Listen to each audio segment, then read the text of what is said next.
부모님께서 차를 주셨는데 이제 거기 안에 수면제가 들어있었어요. 수건으로 입을 막고 청테이프로 칭칭 감기 시작하셨습니다. 오토바이나 정도 묶을 정도의 어떤 굵은 진짜 쇠사슬이었는데 그거를 발에다가 채우시는 거예요. 제 얼굴을 주먹으로 마구 때리고 입을 틀어막고 외부와 연락할 수 없도록 핸드폰을 빼앗고 소지품마저 다 숨겨버렸습니다. 못 잡은 게 몇 군데가 있더라고요. 그러니까 한 번 못 박은 게 아니더라고요. 1년이라는 기간을 원룸에 갇히게 됐었어요. 말 그대로 진짜 납치와 감금이 이루어지는 곳이 바로 강제교정 교육이었습니다. 정말 억울한 경우가 뭐냐면 부모님께서 그렇게 하실 분들이 아니거든요. 무조건적이고 희생적이고 자녀가 전부였던 그 마음을 가지고 이용을 한 거죠.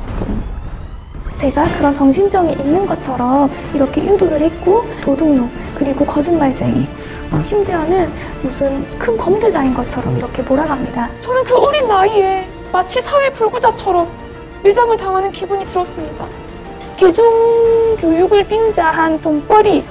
아니 사람들이 내가 불쌍해서 그렇게 하는 것이 아니라 나를 정말 돈을 벌기 위해서 이용하는 수단이구나라는 생각밖에 안 들더라고요.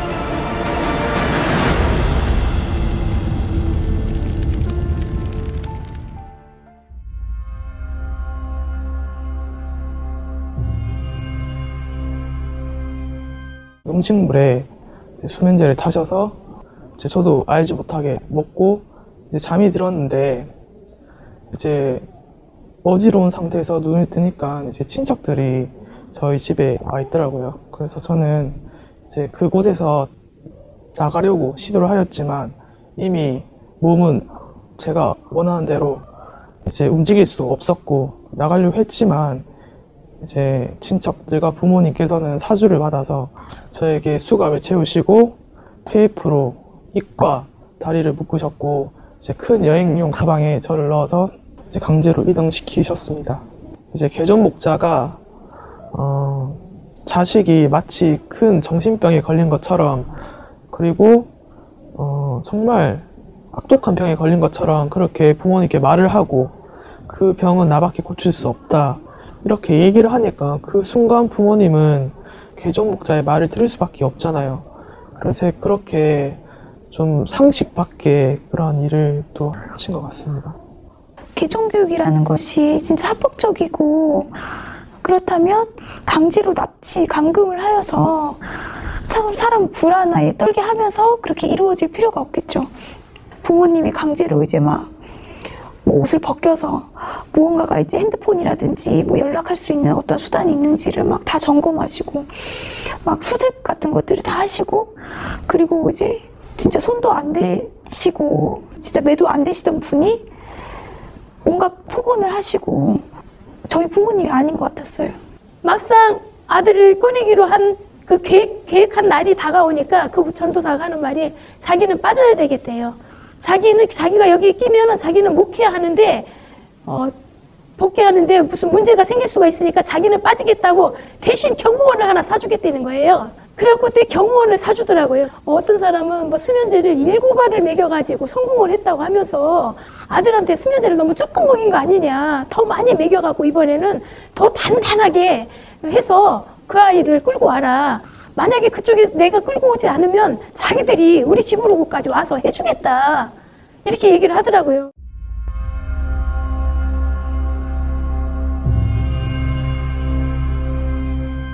감금이에요, 감금. 왜냐면은 그 모텔에 있을 때도 방 하나에 4식구가 나란히 자요. 화장실 갈 때도 쫓아와요. 밖에서 이렇게 딴짓 안 하나 귀대고 있다가 나오면은 데려가요. 절대 개인 행동 못하게. 나이가 그때 제가 갈 때가 34살이었거든요. 35살. 성인 35살을 옆에서 이렇게 팔짱 끼고 다니고 핸드폰 뺏고 그리고 이제 화장실 갈 때도 쫓아다니고 일거수일투족을 감시를 받고 한다라는 건 상상도 할 수 없는 거. 이 대한민국에서. 그것도 가족이. 경찰이 와도요. 가족이라는 이름 때문에 전혀 손을 댈 수가 없게 만들어요. 그리고 원룸에 갇혀 있을 때 그 주변에 막 그런 상황들이 또 많이 일어나요. 그럼 살려주세요, 살려주세요, 나 도와주세요. 그런 자매들의 울부짖는 소리 들을 때는 안에서 어떤 것도 해줄 수 없고 바로 옆방에서도 막 그게 옥신각신한 소리가 들려요. 그럼 벌써 자세히 들어보면 우리와 그들과의 싸움으로 막 그럼 또 한 자매가 또 끌려왔네. 밖에서도 막 비명 소리가 들리면 또 한 명이 또 끌려왔네. 막 그런 마음 아픔이 엄청 심해요. 근데 그 주변에 어쨌든 그 교회로 인해서 상권이 많이 도움을 받나 봐요. 그러니까 도와주질 않아요. 도와주세요 해도 그냥 또 어떤 일이 있대하고 그냥 일상적으로 지나치지 안 도와주더라고요. 그 사람들이 우리를 비방하는 말들이 참으로 이제 우습지 않습니까? 성경을 통해서 이제 이것을 기준으로 본다면 참 이곳이 진짜 이제 명쾌하고 정말 그 원칙에 맞게끔 이제 그런 답이 있는 곳인데 그런 것들을 이제 그 뭐 사사건건 이제 그런 말도 안 되는 것으로 이렇게 비방하는 것을 보면 상식이 있다면 이제 그것을 들어만 봐도 이제 뭐가 맞는지 아닌지 알 수가 있지 않습니까? 그쪽에는 말씀도 없고 진리도 없고 하나님 뜻대로 하지 않는다는 것이란 것을 알게 됐어요. 개종교육하는 그 목사들이 그들은 진리가 없고 하나님 말씀이 없고 예수님 말씀이 없으니까 진리를 이렇게 성경으로 하자고 했을 때 그들이 답변을 못 해주니까 저한테 포천의 허브랜드에 향을 가서 맡고라. 자신 있게 당당하게 말씀으로 해야 되는데 성경으로 안 되니까 어떻게 허브랜드의 향을 맡고야 개종교육이 되겠어요. 빵의 영상들을 보았을 때 어느 것 하나 성경적인 것이 없었고 또 성경적인 반증을 통해서 무엇인가 말을 할 수 있는 부분들도 아니었습니다. 모두 다 인신공격에 대한 부분이었고 다 거짓으로 판명이 났던 PD수첩의 영상들이었습니다. 그 교육을 진행할 때는 1대1 교육인 것처럼 이렇게 테이블에 같이 앉게 되는데요. 실제로는 1대1이 아니라 거의 20대 1이라고 보시면 됩니다. 제 옆으로는 가족들이 같이 앉아 있고 그리고 뒤로는 적게는 5명, 많게는 10명이 넘게 이미 개종이 된 사람들이 앉아 있습니다. 내 자식이 이 정도밖에 안 되는구나라는 그런 분위기로 몰아가면서 거기에서 그들이 주장하는 교리들은 가족들이 듣기에는 그들의 말을 믿게 되거든요. 근데 보면 계시록도 알지 못하면서 우리를 틀렸다고 자꾸 지적을 하고 그리고 그들이 하는 말은 성경에는 전혀 또 맞지도 않습니다. 대부분 하는 것은 무성한 자료들을 가지고 와서 총회장님에 대한 비방 그리고 우리들이 굉장히 뭔가 잘못된 것처럼 근거 없는 자료를 가지고 비방하는 말들이 대부분이 됩니다.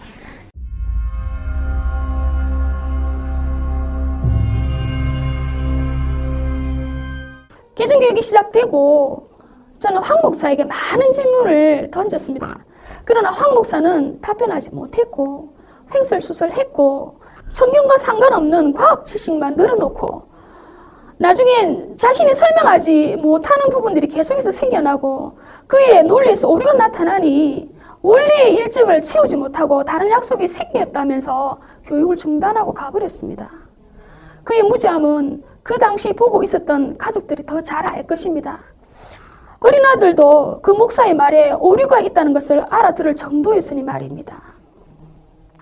그리고 나중에 남편에게 들은 내용이지만 황 목사는 감사 헌금이라며 남편에게 개종교육 때마다 돈 봉투를 받았습니다. 말씀이라고 한두 줄 제대로 하지도 못하면서 무엇이 감사해서 헌금을 그 목사에게 줘야 하는지 헌금은 하나님께 드리는 예물이 아닌가요? 그런데 그 목사에게 감사 헌금이라니 기가 막혔습니다. 부모님께 정말 거액의 돈을 받고 모든 계획하에서 그들의 개종 교육을 진행을 합니다. 그래서 실제로 저는 미행부터 그 과정을 쭉 당했는데요. 그 미행부터 그 드는 돈 같은 것을 그들은 다 요구를 하고 부모님께 그런 것들을 다 지시를 내립니다. 개종 목사들은 강제 개종 교육에서 탈출한 사람이 고소를 하거나 법적으로 문제가 생겼을 때 아무런 정말 약점, 허점을 잡히지 않도록 가족을 방패막으로 삼는 그런 치졸한 방법을 쓰는 자들입니다. 목사라는 사람이 직접 교육을 하는 중간중간에 자주 방귀도 끼고 영상을 틀고는 대놓고 눈을 감고 잠을 자는 게 아니겠습니까? 아니 세상에 한 사람을 교육시키겠다고 하는 목사가 이런 태도를 보여도 되는 건지 교육을 시키겠다는 건지 뭐 하자는 건지 이런 모습들을 보니 목사 같지도 않았고 그 말을 들을 가치가 전혀 없겠다고 생각이 들었습니다. 게다가 점심시간만 되면 자기가 먹고 싶은 음식을 주문했습니다. 버젓이 왕처럼 앉아서 저희 부모님이 계산할 때까지 기다렸고 그것을 당연하다는 듯이 식사를 했습니다. 이렇게 바보같이 에게 순종해서 당하는 부모님이 너무 안타까웠고 답답하고 미칠 것만 같았습니다. 제가 그때 한 5일인가 굶었을 때 그 당시 저를 가르치겠다고 왔던 그 목사님이 제가 굶는 걸 다 보고 있었어요. 5일 동안 밥을 안 먹으면요 사람이 실신이 되더라고요. 그래서 이렇게 누워있어 앉아있을 힘도 없어요. 누워있는데 그 목사가 짜장면을 시키는 거예요, 제 앞에서. 그러더니 짜장면을 너무 맛있게 먹는 거예요. 저 모습을 정말 세상에 있는 모든 신앙하는 사람이 저 모습을 봐야 되는데 나 혼자 봐서 저걸 어떻게 하나, 제가 그 생각을 했어요. 그래서 지금도 대법원에 가면은 사건 조사한 그 한 사람 한 사람 다 불렀거든요. 정말 이 세상 사람들한테 그 조사했던 그 기록 하나하나, 그게 다 지금 은폐되어 있고 다 보관되어 있잖아요. 그걸 다 보여주고 싶어요. 거기 보면은 왜 굶겼는지 그 이유도 다 써 있어요. 너무 힘이 세니까 밥을 굶기면 힘이 없어서 우리가 시키는 대로 하겠구나. 그런 게 다 기록이 되어 있어요. 그걸 세상에 다 보여주고 싶어요.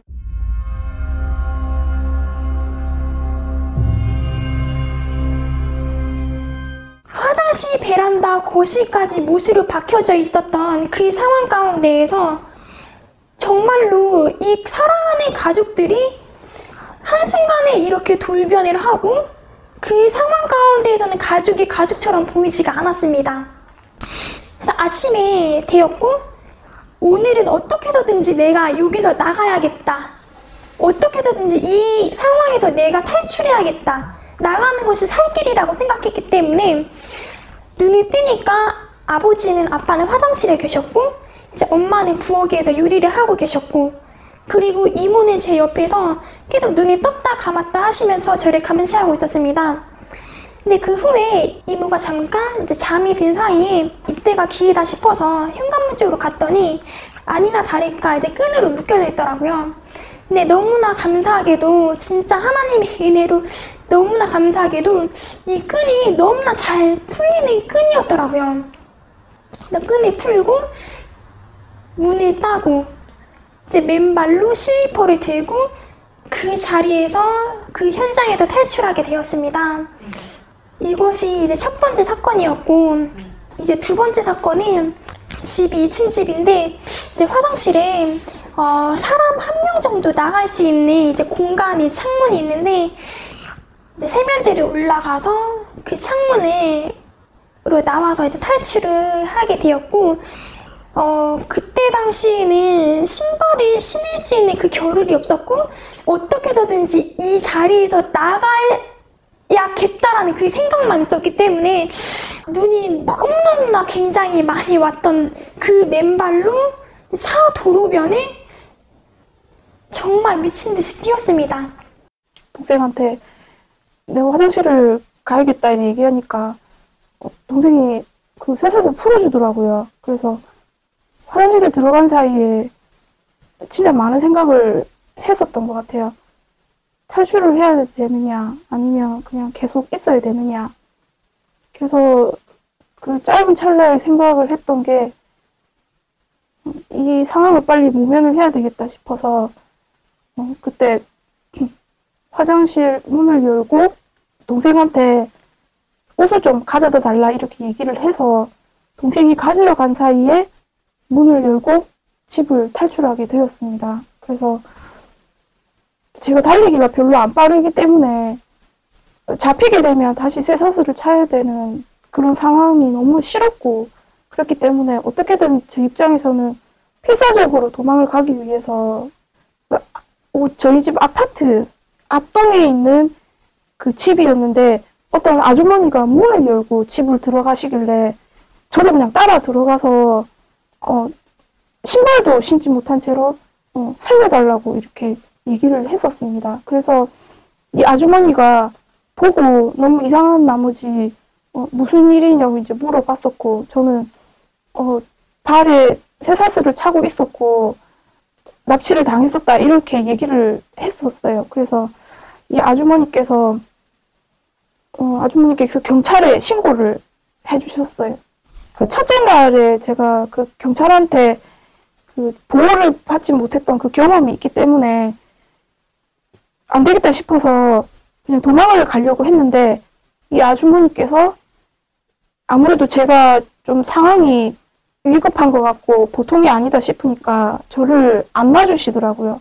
그때 당시만 해도 제가 집에서 있었던 일도 그렇고 너무 정신적인 충격이 커서 뭐 어떻게 뭐 더 이상 도망을 가고 뭐 내 상황을 어떻게 수습할 제가 처지가 전혀 아니었었기 때문에 그 경찰한테 그냥 제 있는 상황을 그대로 얘기할 수밖에 없었고 그래서 저는 다시 그 경찰에 의해서 저희 집 근처에 있는 이제 가게 되었는데 또 역시나 가족의 문제이기 때문에 대수롭지 않게 생각하고 저를 다시 집으로 돌려 보내겠다라고 이렇게 하시더라고요. 절대로 부모님과는 같이 가지는 않겠다라고 얘기를 했는데 이 경찰은 제가 집에 가고 난 뒤에 1시간 뒤에 저희 집에 오겠다.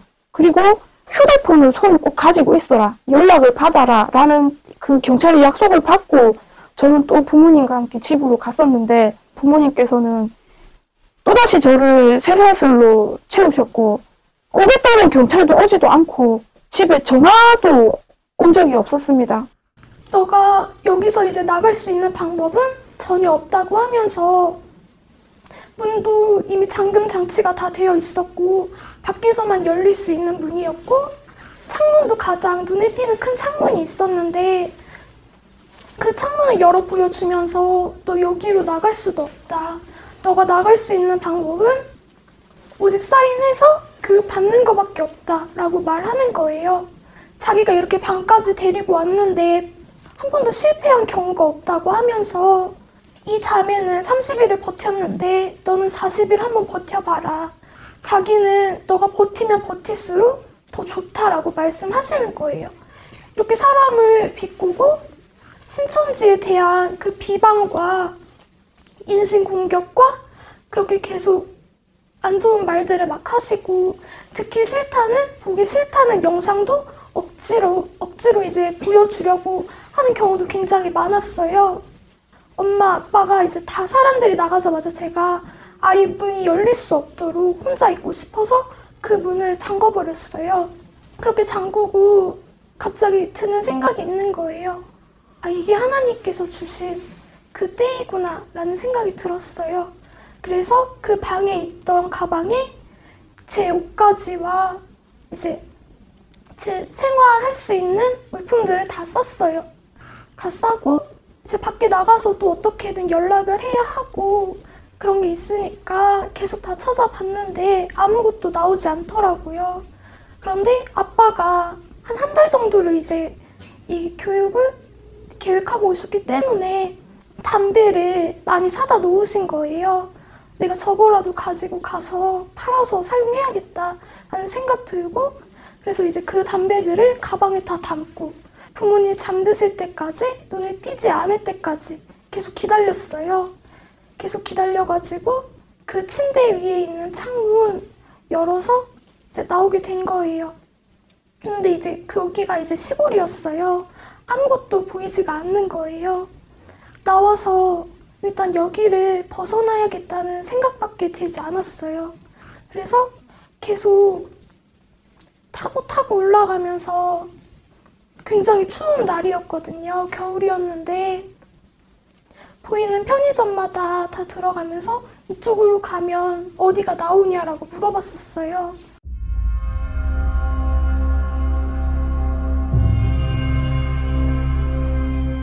그들이 행했던 비인격적인 행위들이 정말 너무 기억에 남습니다. 그 수갑을 채우고 그다음에 안대를 가리게 하고 그리고 정말 제가 저항을 하면 부모님을 시켜서 폭행, 폭언을 서슴없이 저지르라고 하는 정말 그들의 그런 뒤에서 그렇게 부모님을 방패막 삼아서 그런 저지르는 그런 행동들이 어떻게 사람이 사람한테 저지를 수 있는 행동들인가 정말 이거는 있어서는 안 될 일이다. 그래서 지금 실제로 저는 밤에 잘 때마다 그들이 저에게 했던 행위 때문에 그런 과정들이 꿈에 계속 나서 악몽으로 시달리고 있는 상황에 처해 있습니다. 가족들이 난데없이 납치범으로 변하고 징역 2년에 벌금 500만 원의 그런 아주 중형에 해당하는 그런 일을 자행하고 있으면서도 그게 그렇게 나쁜 행위라는 것을 모를 정도로 이 개종 목자들이 상담을 하고 있다는 거예요. 극도의 그런 불안감을 조장을 해가지고 이렇게 한 가정을 파탄에 빠뜨리는 것, 그것이 개종 목자들이 하는 짓이라는 거예요. 그래서 많은 분들이 신천지에서 감금이 되고 납치가 된다고 이렇게 오해를 많이 하시지만 저는 신천지에서 그런 것을 겪은 것이 아니라 장로교 산하에 있는 이단 교육을 한다는 그 교육에서 저는 납치와 감금을 경험을 했습니다. 제가 학교 생활을 했을 때는 저는 신천지 공부를 한다고 해서 모든 것을 다 내려놓거나 그러진 않았고 오히려 학교 성적도 올랐었고요. 대인관계에서 뭔가 문제가 되는 것도 없었고 그런 모든 것이 또 가족들 간에 화평도 굉장히 유지가 되고 있었고 하지만 그 모든 것이 대인관계, 학업, 그리고 가족관계 그리고 저의 뭐 개인적인 성향까지 강제 개종 교육으로 인해서 모든 게 다 망가졌습니다. 학업은 휴학을 강요해서 못하게 되었고 그 위로는 사람들의 눈이 무서워서 제가 나가기가 너무 힘들었고 가족들과는 서로 믿어주던 그 신뢰 관계가 많이 깨뜨려졌고요. 대인관계에서도 실제로 그런 트라우마가 많이 생겨서 사람을 믿는데 힘든 부분도 굉장히 많이 생겼습니다. 우리 가족은 정말 남부럽지 않은 화목한 가족이었는데 개종 목사들로 인해 서로를 불신하고 억압하는 가족으로 무너져버린 것입니다. 그 사실이 저를 가장 힘들게 했습니다. 또한 개종 목사의 지시로 같은 학교를 다니고 있던 지인들이 제가 이단 사이비에 빠졌다고 소문을 내어서 저는 정상적인 학교 생활도 인간관계도 지속할 수가 없게 되고 말았습니다. 저는 제가 앞으로 어떻게 살아야 될지 너무나도 막막해졌습니다. 어느 누구보다도 군대에 있을 때보다도 더 열심히 생활을 했었고 그래서 조금이나마 집에 도움을 주기 위해서 바쁜 학업 가운데도 사실 아르바이트를 2개를 했었거든요. 그래서 지원을 해드렸고 그런데 이렇게 일주일 동안 이렇게 강제로 교육을 받게 되었을 때 정말 어렵게 구한 직장이었는데 그 직장도 다 잘리게 되었고 부모님과의 관계도 많이 안 좋아진 상태였습니다. 그 당시 이제 상황 모든 이제 서류를 내 앞에 두고 그 많은 사람들이 전부 다 나에게 이제 이혼할 것을 이제 강제적으로 요구하더라고요. 가족이었던 목사인 고모부는 나에게 이혼하지 않으면 응하지 않으면은 엄청난 말을 하더라고. 그때 당시 진짜 내 몸을 갈기갈기 찢어서 뭐 길거리에 널어놓겠다는 그런 말을 하고 내 머리를 갈아서 뭐 먹어버리겠다는 그런 말을 하면서 나를 협박하더라고요. 세상 천지에 목사라는 사람이 말씀으로 나를 해유시킬 생각은 안 하고 그렇게 험악한 말을 하면서 협박을 할 수 있는 것인지 나는 그때 당시 너무너무 분통하고 정말 기가 막히더라고요. 또 계속적으로 감금하며 잠도 재우지 않고 말로 고문하는 상황이 너무나 견디기 힘들어서 나는 결국 이혼을 응하고 말았습니다. 그래서 남편의 가족들은 이제 너 갈 길 가라 하면서 나를 그 집에서 이제 내쫓았거든요. 나는 이제 신용불량자 상태에 옷 한 벌도 제대로 이제 입지 못하고 자녀들 얼굴도 보지 못한 데 이제 쫓겨났거든요. 신천지에 가면 이혼하고 가정이 피폐해지고 감금 폭행을 당한다고 하지만 우리 가족을 찍고 가정 파탄시킨 것은 그들이었습니다. 나를 감금하고 폭행한 것은 신천지가 아닌 그들이었습니다. 정말 여러분들의 자녀가, 친구가, 그리고 주변 사람이 진짜 그런 상황이 닥쳤을 때 진짜 그 사람이, 사랑하는 사람이 막 호소하는데 그 사람의 의견과 생각은 완전 깡그리 무시하고 그냥 지나가던 사람의 말을 듣고 당신 딸은, 당신 친구는 그냥 미친 사람이야. 그 사람은 진짜 돌았어 이렇게 얘기하는 거를 믿는 거랑 똑같다고 저는 생각이 들거든요. 그러면 그 사랑하는 사람이 어떠한 기분이겠어요? 어떠한 정말 감정이고 정말 어떠한 그런 어려움과 마음에 그거를 한번 생각해 주셨으면 좋겠어요. 진짜 그것이 아니라 그 정말 사랑한다면 그 사람의 말을 먼저 듣고 무엇이 맞는지 옳고 그른지 판단해야 되는 게 저는 먼저라고 생각하거든요. 과연 신천지가 어떤 것인지 본인들도 한번 와서 경험을 보라는 거예요. 경험해 봐야만 신천지가 세상이 말하는 저 흔히 말하는 교회 사람들이 말하는 그것이 아니라는 것을 알게 될 겁니다. 그래 제가 아무리 아니라고 해도 그걸 믿지 못한다는 사람들은 있을 거예요. 왜냐면 보지 않고 이야기한 건 그거는 그 사람이 진실된 마음이 없잖아요. 저는 와봤고 제가 그것을 확인했으니까 당당하게 이야기할 수 있는 겁니다. 네, 우리나라는 종교의 자유가 있는 나라입니다. 그럼에도 불구하고 강제적으로 개종교육을 하는 것은 엄연히 불법이고 범죄 행위입니다.